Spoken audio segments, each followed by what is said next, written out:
సమూయేలు రెండవ గ్రంథము 20వ అధ్యాయము. బెన్యామీనీయుడగు బిక్రీ కుమారుడైన షబాయను పనికిమాలిన వాడొకడు అతడనుండెను. వాడు, దావీదునందు మనకు భాగము లేదు, యెష్షయి కుమారుని యందు మనకు స్వాస్థ్యము ఎంతమాత్రమునూ లేదు. ఇశ్రాయేలు వారలారా, మీరందరూ మీ గుడారములకు పొండని బాకా ఊది ప్రకటన చేయగా, ఇశ్రాయేలు వారందరూ దావీదును విడిచి బిక్రీ కుమారుడైన షబను వెంబడించిరి. అయితే యొర్దాను నది నుండి యెరూషలేము వరకు యూదావారు రాజును హత్తుకొనిరి. దావీదు యెరూషలేములోని తన నగరికి వచ్చి తన ఇంటికి తాను కాపుగా నుంచిన తన ఉపపత్నులైన 10 మంది స్త్రీలను తీసుకొని వారిని కావలిలో ఉంచిన వారిని పోషించుచుండెను గాని వారి యొద్దకు పోకుండెను. వారు కావలి అందుంచబడిన వారై బ్రతికినంత కాలము విధవరాండ్ర వలె ఉండిరి.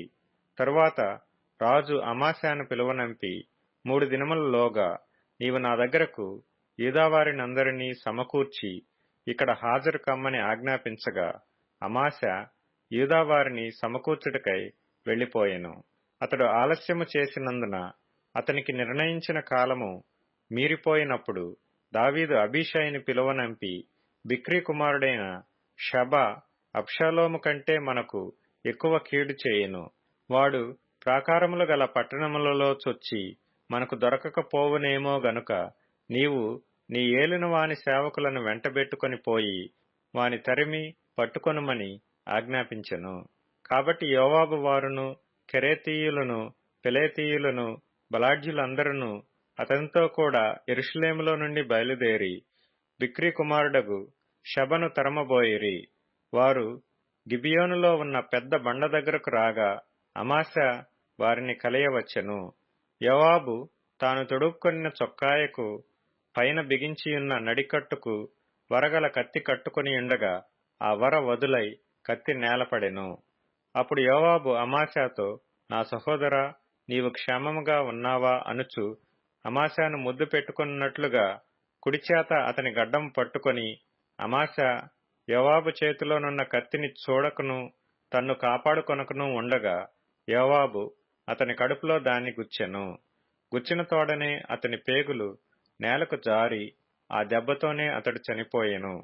యోవాబును అతని సహోదరుడగు అబీషయ్యును బిక్రీ కుమారుడగు షబను తరుముటకు సాగిపోగా, యోవాబు బంటులలో ఒకడు అతని దగ్గర నిలిచి, యోవాబును ఇష్టులైన దావీదు పక్షముననున్న వారందరూ యోవాబును వెంబడించుడని ప్రకటన చేసెను.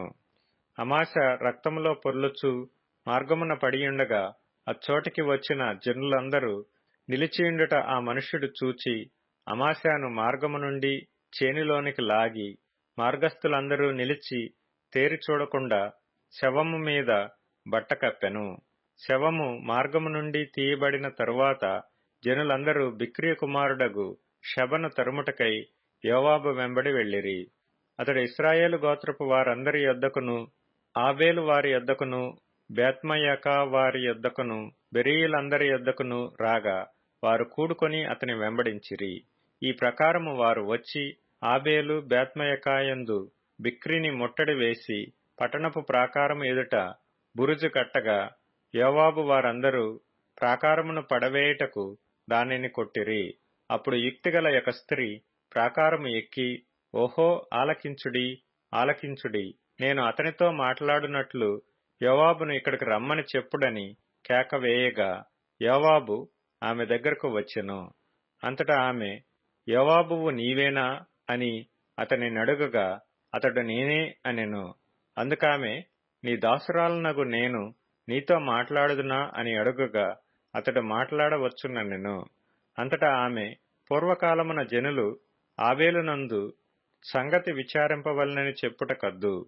అలాగున చేసి కార్యములు ముగించుచూ వచ్చిరి. నేను ఇశ్రాయేలునందు నిమ్మళస్తులలోనూ యథార్థవంతులలోనూ చేరిక అయిన దానను. ఇశ్రాయేలీల పట్టణములలో ప్రధానమగు ఒక పట్టణమును లయము చేయవలనని నీవు ఉద్దేశించుచున్నావు.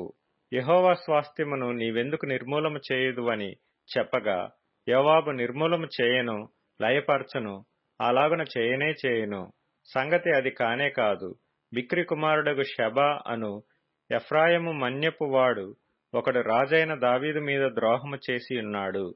మీరు వానిని మాత్రము అప్పగించుడి, తోడనే నేను ఈ పట్టణము విడిచి పోవుదునని చెప్పగా, ఆమె యోవాబుతో, చిత్తము, వాని తల ప్రాకారము పైనుండి పడవేయబడునని చెప్పి పోయి, తాను యోవాబుతో పలికిన యుక్తిగల మాటలను జనులందరికీ తెలియజేయగా, వారు బిక్రీ కుమారుడగు షెబ యొక్క తలను ఛేదించి యోవాబు దగ్గర దాని పడవేసిరి. కాగా అతడు బాకా ఊదించిన తరువాత జనులందరూ ఆ పట్టణమును విడిచి ఎవరి గుడారములకు వారు పోయిరి. యోవాబు యెరూషలేమునకు రాజునొద్దకు తిరిగి వచ్చెను. యోవాబు ఇశ్రాయేలు దండు వారందరికీ అధిపతి అయి ఉండెను. అయితే కెరేతీయులకును పెలేతీయులకును యెహోయాదా కుమారుడగు బెనాయా అధిపతి అయి ఉండెను. అదోరాము వెట్టి పనులు చేయువారి మీద అధికారి అయి ఉండెను. అహీలూదు కుమారుడగు యెహోషాపాతు రాజ్యపు దస్తావేజుల మీద ఉండెను. షవా లేఖికుడు, సాదోకును అబ్యాతారును యాజకులు, యాయీరీయుడగు ఈరా దావీదునకు సభాముఖ్యుడు.